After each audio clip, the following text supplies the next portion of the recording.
This is a Double Face, a true crime podcast. Please make sure to follow, like, and subscribe and get the notifications when a new episode drops. Please help by leaving a 5-star review. It helps the small podcasters like ourselves. Thank you again. Listener and viewer discretion is advised.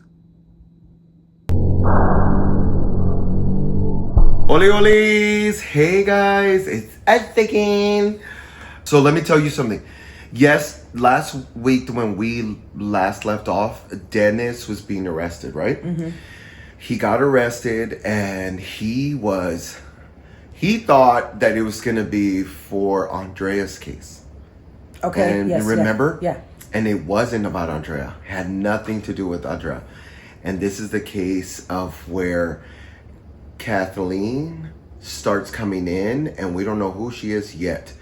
But they tell her, oh, no. They tell him, you're arrested and it has nothing to do with Aundria. Yes, Kathy is really sad, the mother, and she's hurt, but she's like, okay, at least we're one step closer to it. So let's not waste any time and let's just go straight into it. So this is Kathleen Doyle, who they're confronting him about. So Brenda is in the interrogation room, right? Mm-hmm. So they have him in one, and they do this all the time where they're about to interrogate like husband or wife or whomever, something like that, partner. They'll take one, but they'll let you see that they're taking the other one. Mm-hmm. Does that make sense? No, they do it purposely. So, yeah, exactly. Yeah. So in the interrogation room, the officers walk in to introduce themselves, and they're about to explain why she's there. And Brenda says, it's so long ago. And she's talking about Aundria, right? Because she thinks also she's here for Aundria. Brenda continues to talk, and then she starts explaining that whatever happened in 1980 and that time that they were married for 9 years. They had just gotten together. That happened in 1980. And I was like, wait, 1980? She's not talking about Aundria. I was like, wait, 1980, she's referring to the young girl. Oh, okay. Remember? Yes. And if you recall, he almost assaulted a young girl in 1980. And he was like, poof, poof, poof, remember? Mm-hmm. And then she grabbed her bike. She was a badass. I don't remember her name, but I love her. She was like, no, this was so long ago. Who cares? We were married already for 9 years. Why the fuck that matters is beyond me. You're gonna get even more fucking agitated with this woman. I can't stand this bitch. The reason I say this is because she's more vile, I think, than he is. And she's not, she doesn't do anything in the sense of physical to anyone. She doesn't harm anyone like that. But she doesn't protect anyone either. Yeah. Other than Dennis Bowman. So the officers then explained that they'll be there to indict Dennis for murder and rape. And she's like, huh? They ask him, do you want to take a break? Because this is a lot. And she's like, what? So she's in shock. So at that very moment, let's now take a break and find out who we're referring to. And they're referring to Kathleen Doyle. Fair skin, green-eyed, brown-haired woman. I say this a couple of times, but I honestly think she looked like Jackie Kennedy. Mm-hmm. Very light-skinned woman, very beautiful. She was like one of those free spirit, like wanted to be a writer and venture out and see the world, which she did. Because she happened to come from a little bit of money. So she was still able to like take these trips and do all this good stuff before she settled down. Mm-hmm. And she was a sailor too, because that's her father taught her at a really young age how to sail. So what I'm saying by that is that she's a strong girl. To sail, you have to pull on rope and, it's a lot. Thing, yes, yeah. Exactly. It's not like me, like hoping maids come and clean the house. We're best friends. So Christine is Kathleen Doyle's aunt, who happened to be only 7 years older than her. So they were like sisters. They grew up like sisters. So her father meant a lot to her. So growing up like that, they were very, very, very close. I mean, super duper close. When she was 25, Kathleen's ambitions were to be a writer. So she graduated from school in Woodstock, Connecticut. Kathleen lived in both Virginia in a small house, and to the left of her, like when you stepped out to the left, was a Methodist church. So it was like perfect for her. Yeah. Even though she didn't have any kids just yet, just her husband and herself. That's it. The only thing is her husband was in the Navy and he was deployed. So she was left to herself by herself most of the time. Of September 9th, 1980, her friend Vivian came over and they hung out and they were having just cute, little wine and dine, honey.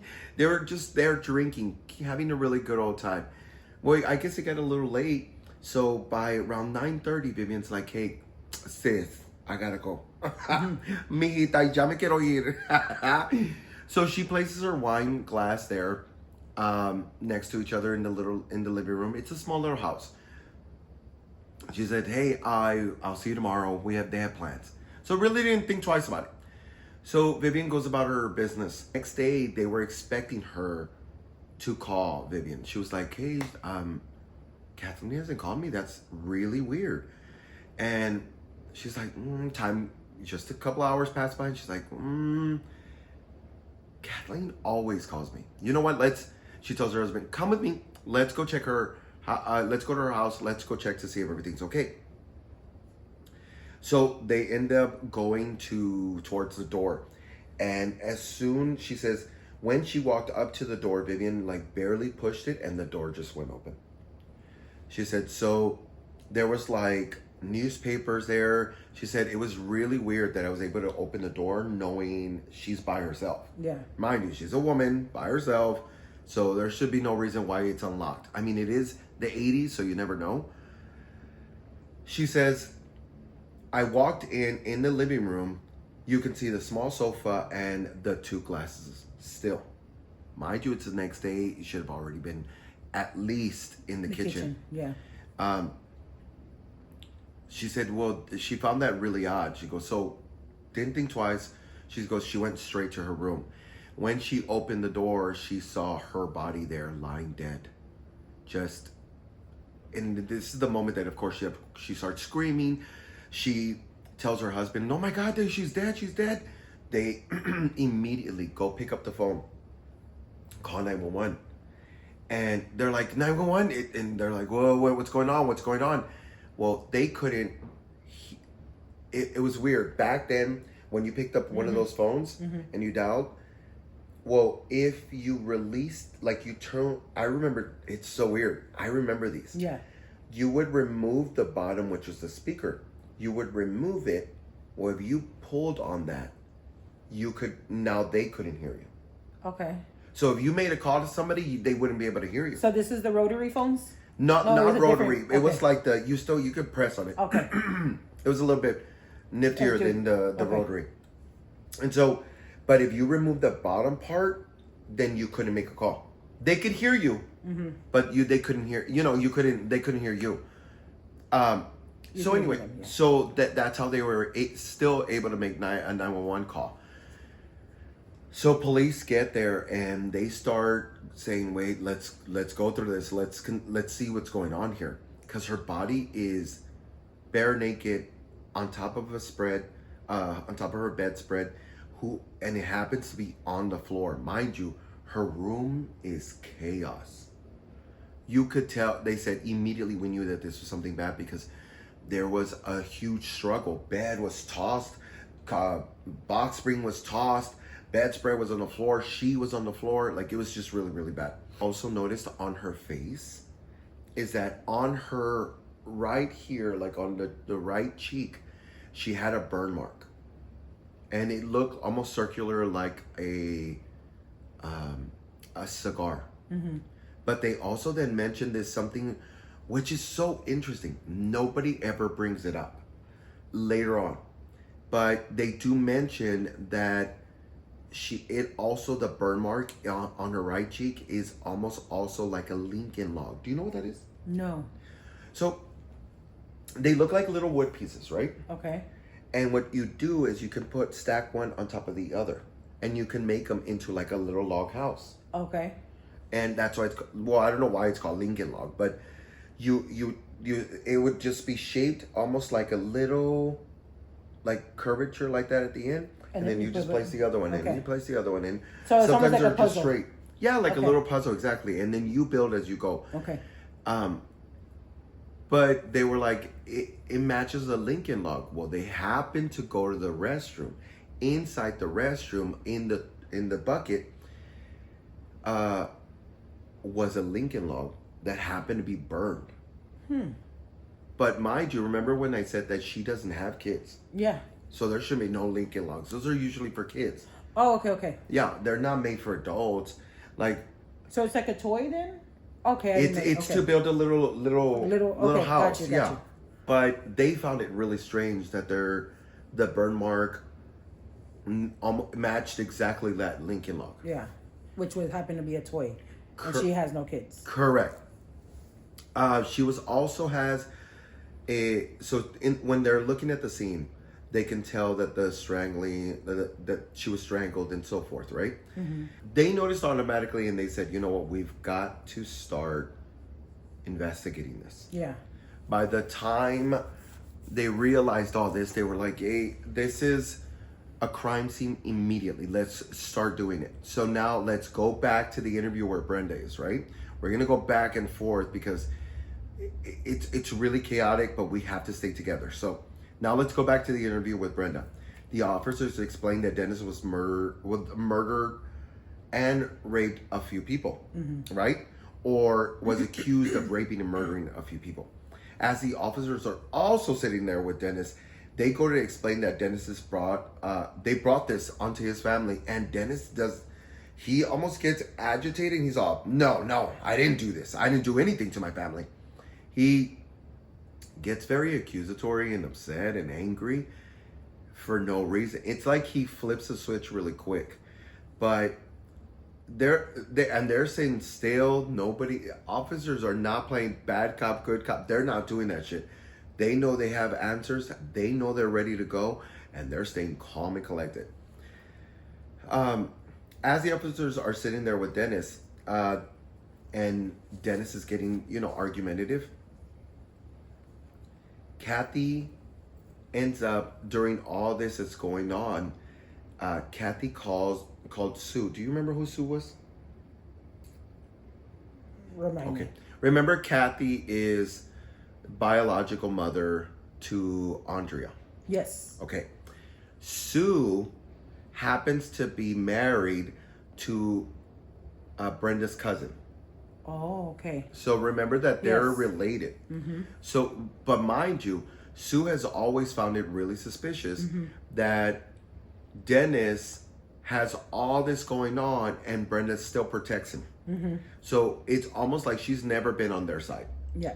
She's always known that there's something eerie. She even called police and told them, you need to look at Dennis because we know that there's more to this. Please pay attention to Dennis. So she's been saying it too. So she ends up telling them, and she says, hey, guess what? They got him. They got Dennis. Mind you, they're having a conversation because all this is going on in the background. Mm-hmm. Sue later calls Brenda, and Brenda does what she does fucking best. She's in denial, and she says, no, we're getting a lawyer. They got the wrong guy. They're accusing him for murder in Virginia. They didn't even live.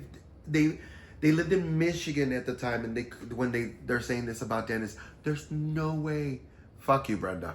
Just fuck. So, let's say that they live. So how far is Michigan from Virginia? We're talking about states away. We're good. So we're talking about that's like. what I'm saying. No. We're good. We're far states away. That's in her mind. I was like, that doesn't make any sense. So we're talking about Virginia's here, and then we have Michigan. Michigan here. We're a good distance. We're a good distance. Mensa. So, and I get what she means. When there are parts of me that I'm like, okay, Brenda, I'm on your side on this. I feel you, but you still a bitch. You still a bitch. So, and the reason I say that is because it agitates me, because there are women like this who will, to their dying day, protect the man.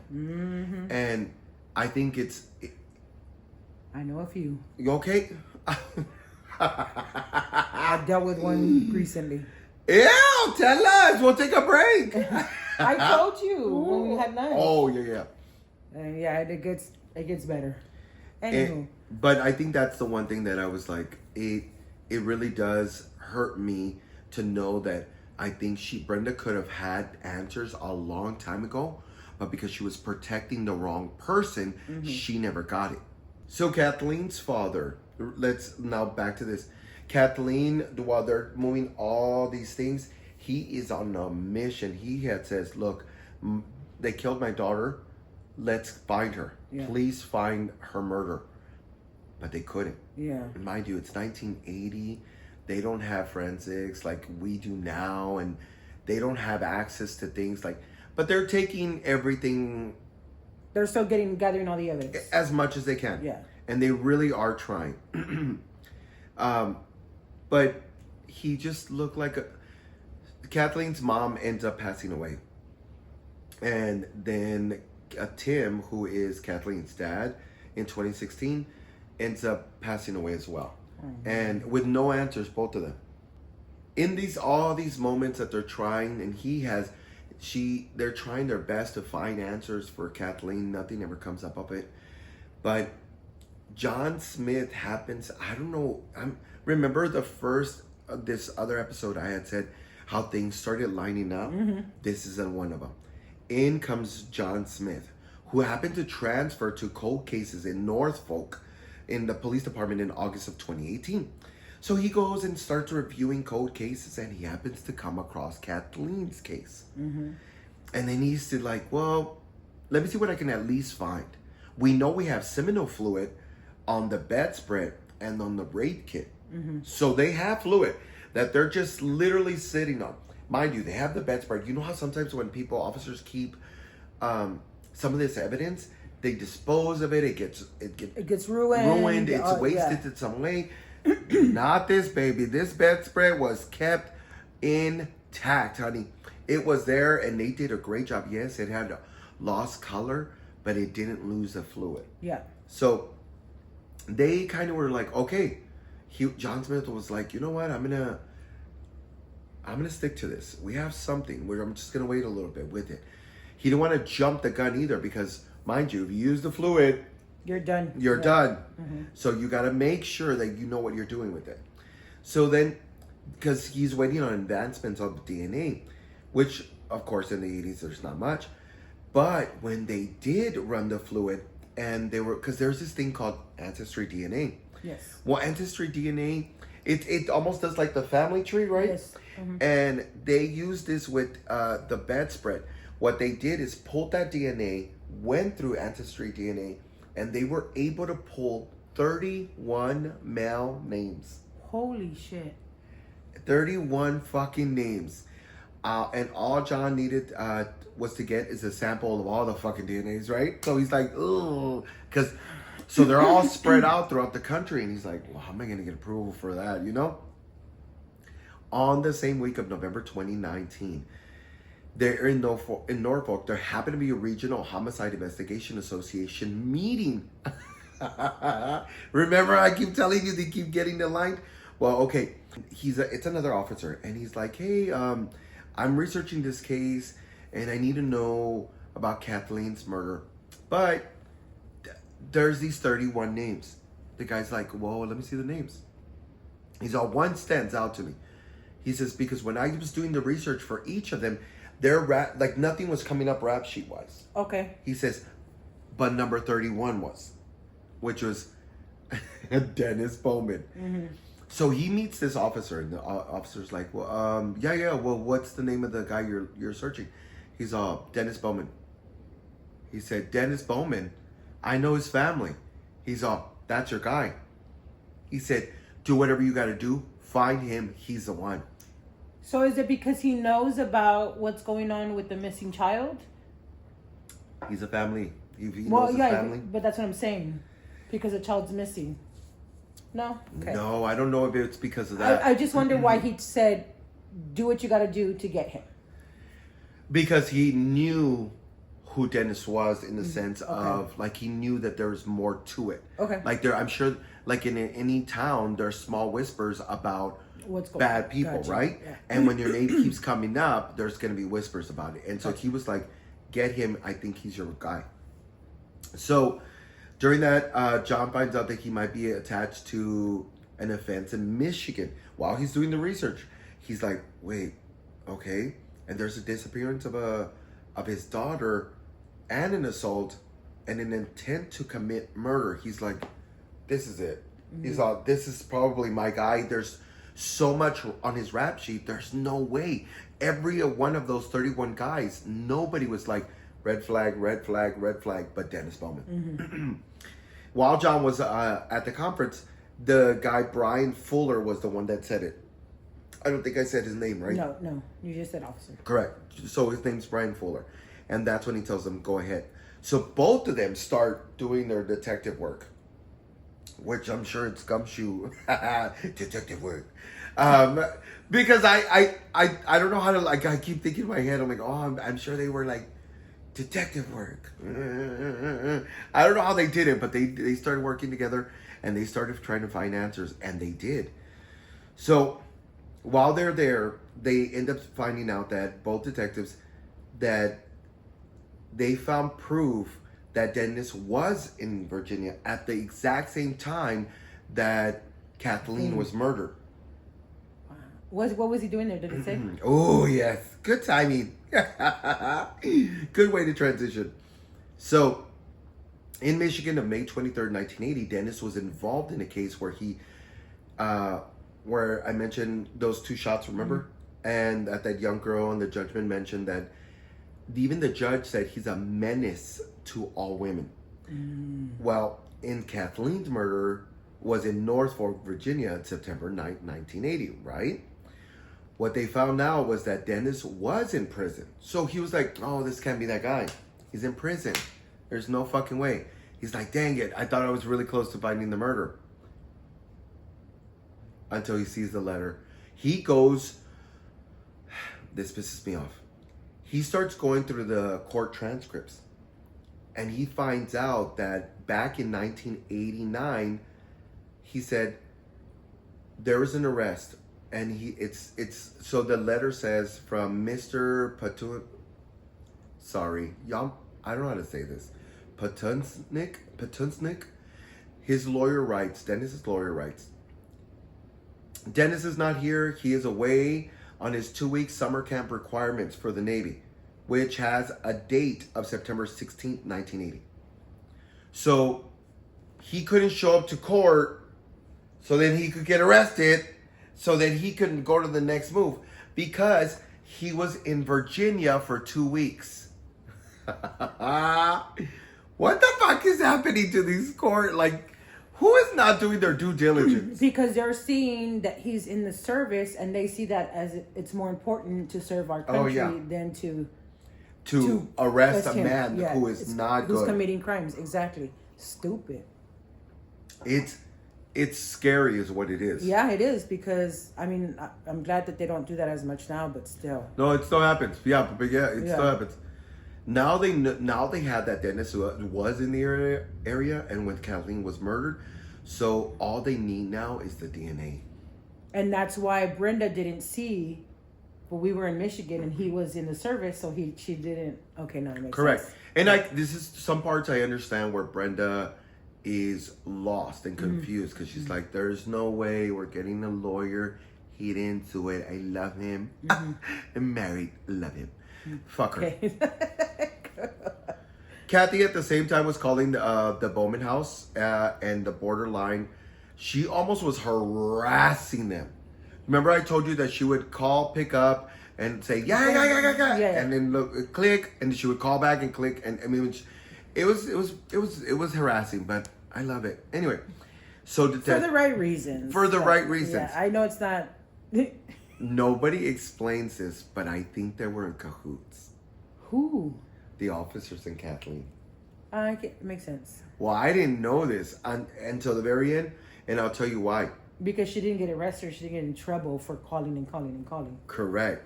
So now it's almost like they had a motive. Mm-hmm. They had, because Dennis and Brenda were frustrated at the fact that Kathy kept calling, right? Mm-hmm. And so the officers were like, you know what? Why don't you come in? Mm-hmm. Come in and file your report. Let me take everything down. You're right. It is almost a borderline harassment. Mm-hmm. Come. So they make they make their way. Oh wow. They make their way to the fucking. They go all the way to the police station. They sit down and they're like, "Hey, take a seat. Dennis, take a seat. Brenda, you guys want anything to drink?" Dennis says, "Yeah, I'll take some." Yeah, I'll take something to drink. Cool. Here, take this. Brenda takes something. They keep drinking and drinking and drinking. They take the report and they're like, "Thank you. We'll let you know. We'll keep her away from you." They take the cup. There's the DNA. And they go and run the fucking DNA. And baby, they run it against the bedspread. And it happens to come back 100% match to Dennis Bowman. So mind you, at this point, Dennis has been arrested, right? Because I told you he was arrested at the end of the first part of this. So now it's time to interview him. So John played a game of cat and mouse, and it is fucking annoying. He made sure he almost introduced. So John Smith almost knew this because John's telling you the story of telling you like, hey, I'm the one that did this. I approached him and I wanted to do it almost in a friendly manner. I wanted him to get comfortable with me. Mm-hmm. This is a very patient man. He said, I took off my badge. I took off my tie. I was like very relaxed. I try to make it as relaxed as possible. So I walked in. Hey, do you need anything? No, I don't need anything. Sure, you don't need coffee or anything like that? He's like, yeah, I'll take black coffee and almonds, no salt. And not him. But John continues to say, you know what, I'm going to do it because the bigger picture, right? Mm-hmm. I'm going to give you exactly what you want. Chick-fil-A, fuck it, I'll give it to you. He gives them the works, honey. Mm-hmm. And he's giving everything that he wants. Don't think that it's the long game for John. He even at one point is like, hey, here's your phone. Here's a phone. It's not a cell phone. It's like a cordless phone. Mm-hmm. So he can't like film himself, can't do any of that. He can call Brenda. He's like, hey, I'm going to give you time. You can call Brenda, whatever. But he's filming this. Yeah.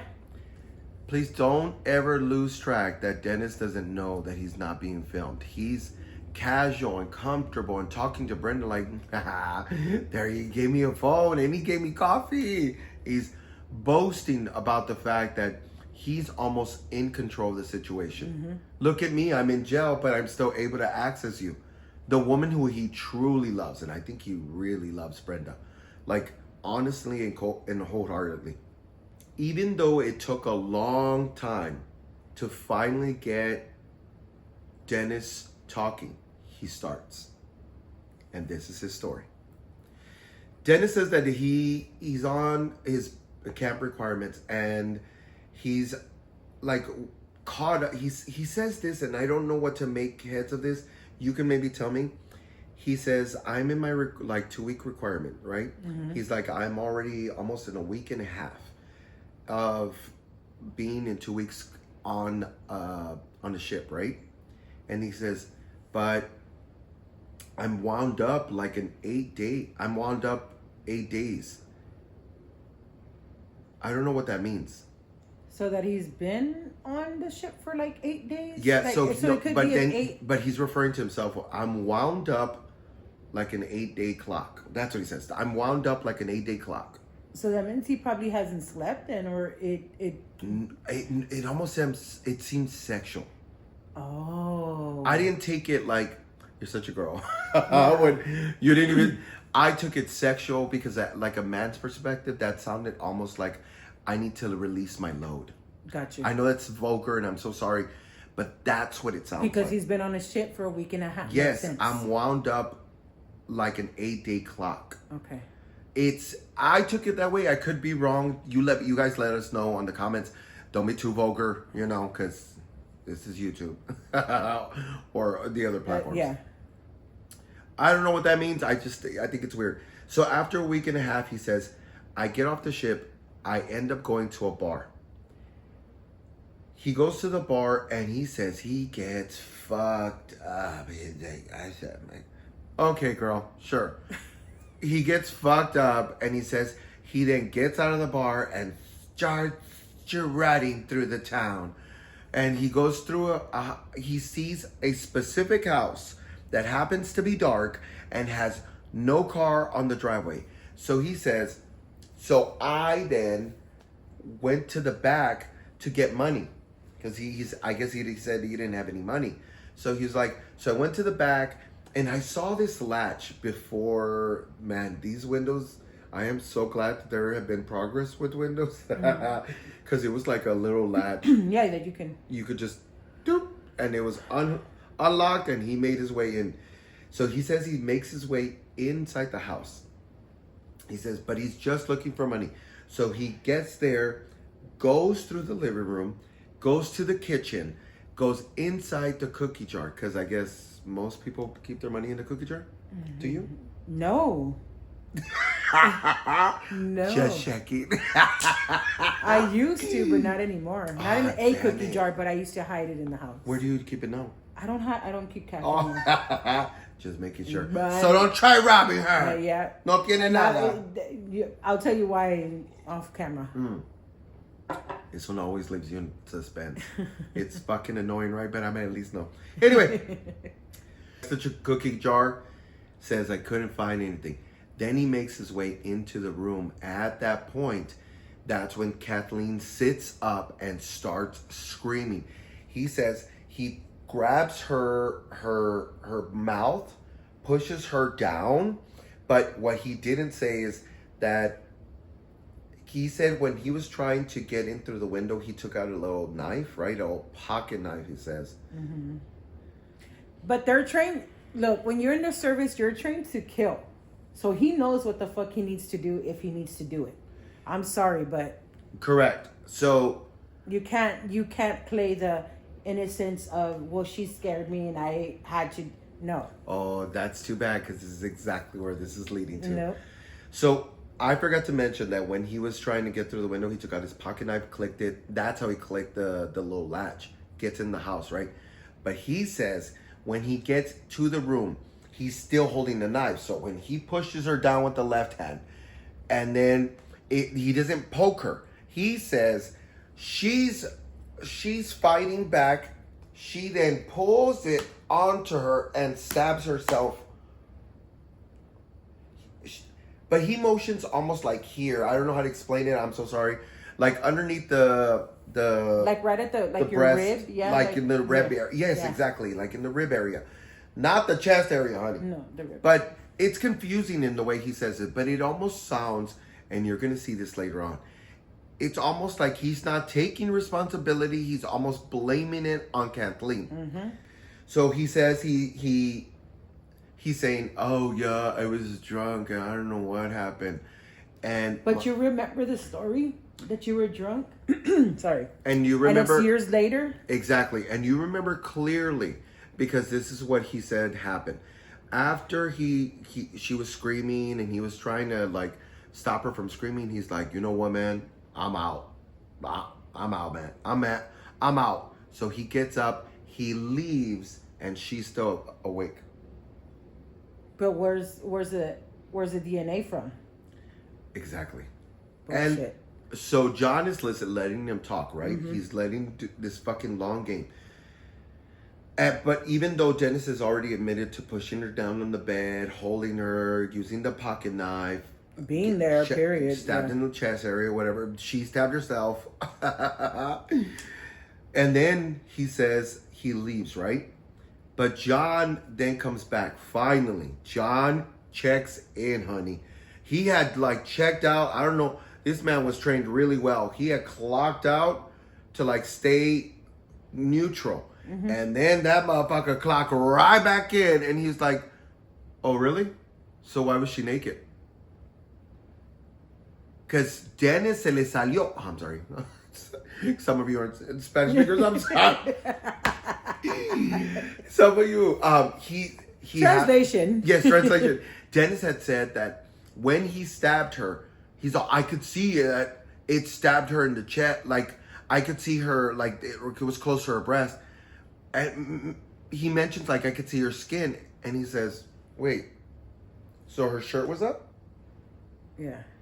You said she stabbed herself. How? Wait, she's naked now?"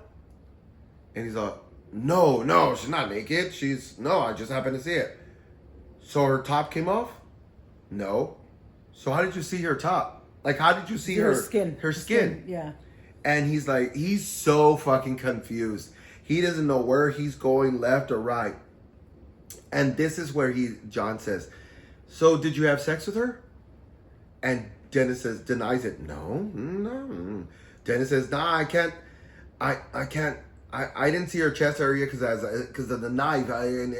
And now he's like stumbling, doesn't know what the fuck he's saying. Yeah. John then says, "So she was naked again, right?" And he's like, No. "Did you beat the hell out of her?" And he's like, Dennis says, "No, I didn't. No. But the fact that Kathleen was stabbed in the chest and in the back, her hands were tied behind her back with rope and an electrical cord around her neck, gagged with a woman's clothing on her and on her mouth, and left tons of bruises. You mean to tell me you walked out that night and said she was fine? She was fine. She was alive. Not me. She had her clothes on. She wasn't tied. She didn't have her mouth covered. Murderer came behind me. Another murderer came behind me and finished it off. Yeah. Is what he's trying to imply. No. So they continue this banter back and forth. While they have Dennis in jail, they know that the bond between like Brenda and Dennis are so strong. They know that. So they have to use it almost to their benefit. Mm-hmm. So they offer Dennis a deal. And if Andrea's body is found, then Dennis can come stay in Michigan. But remember, because if they go to Virginia, because he's going to have to go back to Virginia, have to be sentenced in Virginia. Brenda lives, her daughter too, her older daughter, her only daughter, lives in Virginia. They can't make that trip. Brenda has clearly said, "I can't make the move to Dennis. I'm sorry, I can't. That's too far for me." They knew that, so they used it against him and said, "If you give us Andrea's body, we're willing to keep you here in Michigan. That's your deal. You let me know." Who the fuck gets offered that deal? And what does he do? I don't know where her body is. She went missing. I don't know what you're talking about. And they go back and forth, and they are not giving up. They're like, "Fine. Then you go to Virginia, you stay in Virginia, and you don't see Brenda as much." Okay.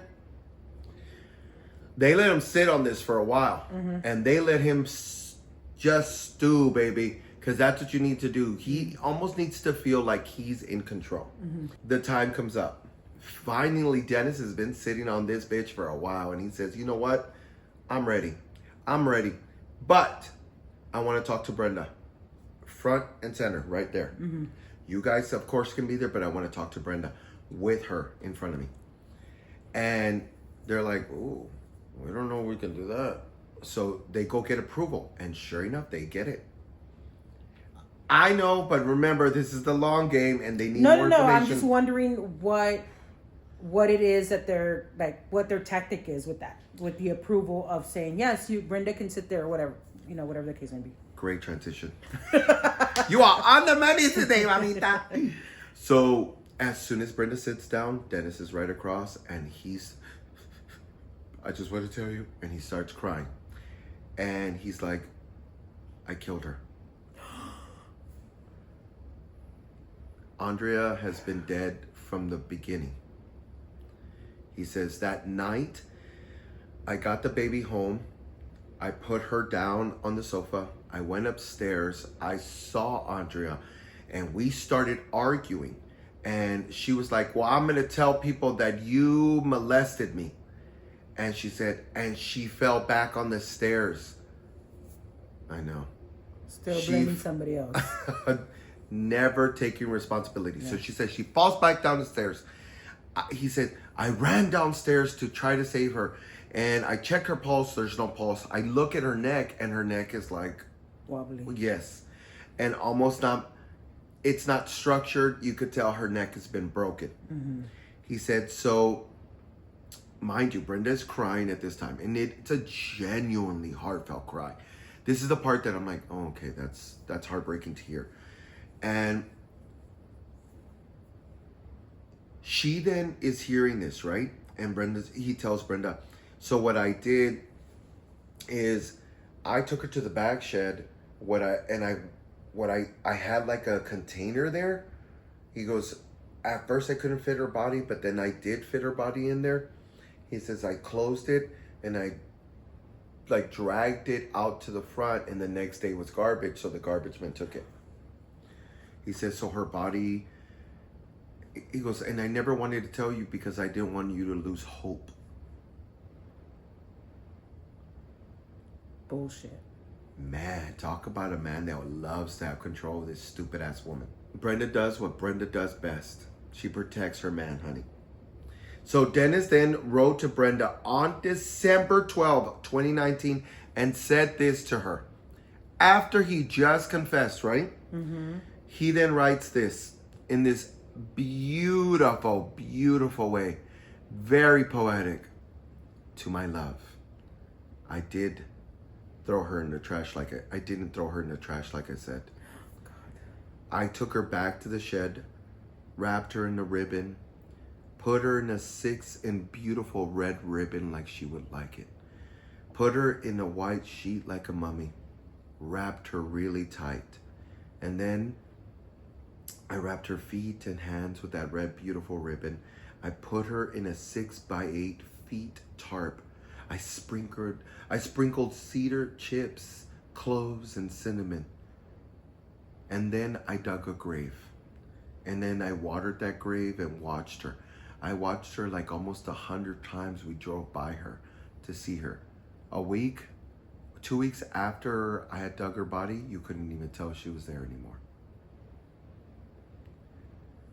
Mind you, officers are looking at this letter because he's sending it to Brenda, and they're watching everything he's doing. Mm-hmm. They're listening, and and they can take him seriously. So they, of course, start looking for the body through unmarked graves and so they are trying their fucking best. They're doing a really good job, but nothing comes up.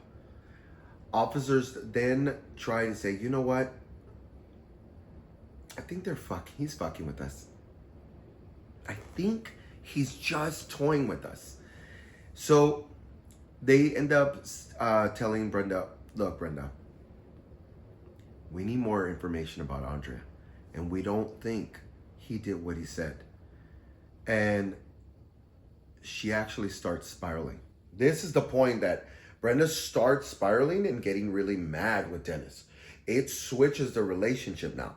Not too much, but enough where she's almost begging him, like, please, just tell me. I want to lay my daughter down. Please, just give me her. I can't I can't sleep. I have these bad dreams. And he's like, okay, I've told you. What do you want me to tell you? And she's like, please, I'm begging you. I love you. I want Aundria back, please. Even if it's just ashes, I just want her body. And she's continuing over and over. So she really is spiraling.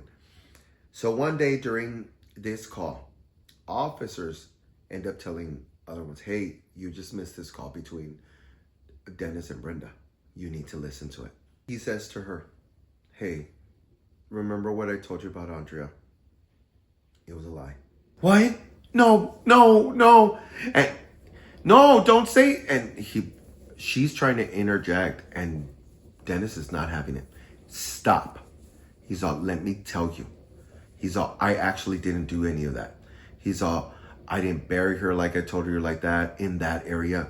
He goes, I buried her in that back house. No, don't say things that you don't mean. No, Dennis, you're not telling the truth because we're in the other house. There's no way. He's all, listen, I buried her in the first house. I dug her back up when we moved to the next one, and I put her in the back. Do you remember when Kathy was saying, my daughter's back there. My daughter's back there. My daughter's back there. My daughter's back there. It breaks my heart. So officers then go to Brenda's. Oh, sorry. So they go to the back. Oh, fuck. So they go back to the house and they're like, they ask him what part, where exactly. And sure enough, they take, what is it called? The thing that digs up the dirt? That machine? I don't know what it's called. A digger? I don't know. The machine. The machine. The cat. The big old claw. Yeah. Sorry, guys. Yeah, sorry. The claw machine.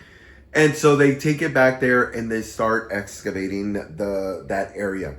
And as they're doing it, they are very careful. They're like scraping and lightly going in there. Scraping, checking very lightly. Hired even a professional to make sure that they check to see if there's any bone. And as they scrape, they come across something. And sure enough, they go in there and they check and they see that it's a body. But of course, officers are like, okay, now we've got to go, because it's a distance from the backyard to Brenda. Now they've got to go tell Brenda, like, hey, we found something. So they tell Brenda, we did find a body in the backyard.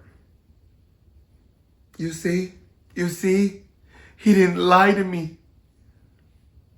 That was her response. He didn't lie to me. He didn't lie to me.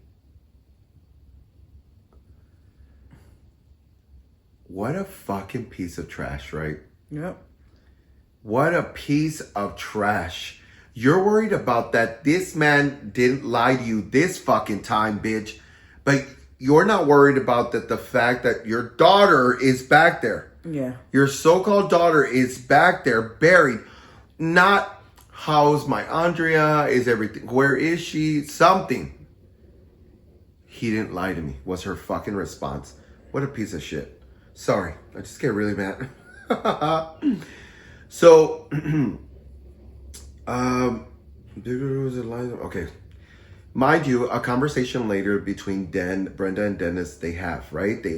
Brenda explains how convincing he was about the first time or that time about how he beautifully sprayed cedar dust and cinnamon and so forth. And he's like, I make that shit up. He's all, I just did that for you. He's all, I only did it so you could be at peace. And Brenda's like, what? No, I don't. Okay, I don't want you to get mad. I fucking can't stand this lady. I don't want you to get mad. The murderer, rapist, he's killed people. Almost murdered a child, but she don't give a fuck about that. She uses religion to say, this is why I'm a good wife. I'm always, and if you don't appreciate that, too bad. I'm like, fuck you. You're just a piece of shit. So they conducted a DNA on the body. And because remember, Kathy, that first time in the first episode that they requested for her DNA. And sure enough, they put it against this body and it comes back 100% for Aundria. 100% match with the same DNA as Kathy. When it came to the plea, they asked Dennis Bowman about Aundria Bowman, what do you plead? And he said, no contest. He admitted to it, but said no. Oh, well, he didn't. He blamed her. Yeah. Sorry, like, she fell no down contest. the stairs. Yeah. But yeah. he still buried her, though. God damn it. They had something up their sleeves, too. Okay. Should have known. Yeah. Remember all this Yeah. in the background? Yeah. They took back what they said because they just wanted to see if they could find Andrea's body, and they moved his fucking ass all the way back to Virginia and gave him a life sentence. Mind you, For the first murder. for the night for Kathleen. Kathleen. Yeah, Nothing, only Kathleen. Damn it. Yeah, only hers. Not. They went back and tried to see if they could do something for Metas. They could see if they could go back. They couldn't. Yeah. There wasn't sufficient information, even though. But this doesn't stop Kathy. Kathy says, you know what? I'm going to find the rest of the women that went fucking missing that he has. I don't think she's the last. I don't think that I think there are way more girls that have gone missing due to Dennis Bowman. He said he's not going to rest in peace even after he's dead. I'm going to find those girls. And I was like, oh shit. But it gets a little worse. Oh, God. I thought it was over and the story's done. No. So once they excavated the remains of Aundria, because the mother is Brenda, she asked to get the ashes from her. So sure enough, they get her ashes and she gives half to Kathy. And Where's that? she didn't see it like that. Kathy said, which half are you giving me? The top half or the bottom half? She says, I want my whole daughter back. Oh my God, sorry, my stomach. Yeah. You'll never know what half you're getting because it's not. They're gonna tell you when somebody gets cremated. No, it's a weird question. I Yeah. think that was just her pain talking. Yeah. But I think it was her trying to say, give me her whole body. Gotcha. Everything you did, you put her in a situation where you knew this man. You knew that at a young age, this motherfucker had demons behind him. And you still stuck to his side. And she still does to this day. She's a woman of her man. And you want to have any remnants of Andrea? You had her all that time behind your backyard. Yeah. Go plant a tree or something on her behalf. But you and that Bowman family don't deserve Aundria. I don't think. I think. No, I agree. I think she should have had the whole remains. She kept saying, and She's the one that kept pushing Correct. for her to be found. And she said over and over, I know that they're not. My daughter's there. And the officers were like, we were really stunned that the body was there because that normally never happens. Never happens. He says that somebody's like, she's there. She's right there. And he said, but this time I don't know if it's mother's intuition, and they're all men. He's all, I don't know if they're mother's intuition. He goes, but It could also be Aundria. For me, I feel it's more spiritual than it could be like she's telling her biological mom, like, I'm here, I'm here, I'm here. it's so funny you say, I don't want to cry. It's so funny you say that. But she said, it's almost like my daughter was screaming, I'm here, I'm here. Yeah. Exactly what you said. She said, I'm here, I'm here. She said, it's almost like I could hear her screaming from there. She goes, that's how I know that my daughter was there the entire time. It gives me goosebumps. So with that said, that's the story of Aundria Bowman and Kathleen Doyle. There are plenty of other girls like Meta and all them who were also victims to Dennis Bowman. Dame un besito. I gotta go. Happy Valentine's Day, guys. Happy Valentine's. Bye.